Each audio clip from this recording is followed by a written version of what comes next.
आधी नाही का एवढ्या येटारातल्या बाईला विचारून टाकतो काका वाण घेतले तर मग मी घेतो सगळ्याच्या मंगवून. काय सुशीबाई झाला का ये वाण घेऊन? बोलही नाही मा घरी आहे का नाही आहे तर? सुशीबाई तू का घेतेस का म्हणून विचारायला आलू. भांडे घासतेस का? निघसही नाही मा. मी का घेऊ नका नाही का मलाही नाही समजत आहे. मी नाही का या वर्षी नाही का मोहल्ल्यामध्ये साजरा वाण वाटच नाही बाई. मागच्या वर्षी एका धडाचा वाण नाही दिलं मला. ते तरी आपली ते पिसीन बाई मला एवढीशी दिवलन दिलं नाही 15 रुपयाची सोपला का तिला. वाटच नाही या मोहल्ल्यामध्ये या वर्षी साजरा वाण बापा.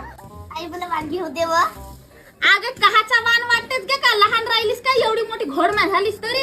अय सायरन बाई तुझ्याकडे चालू मी परत. मी काय म्हणत आहो माझा चिवडा बनवून दे ना मला 2 किलोचा. आमच्या पिंकीला बापाला नाही का माझ्या हातात चिवडाच नाही आवडत. बनवायला शिकता नाहीये काय?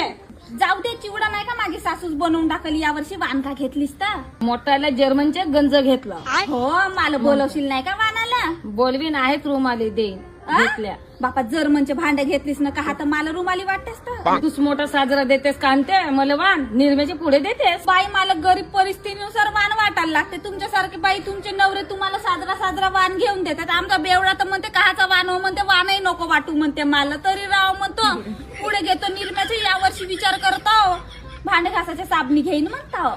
त्याही कामी येतात ना सारे बाई.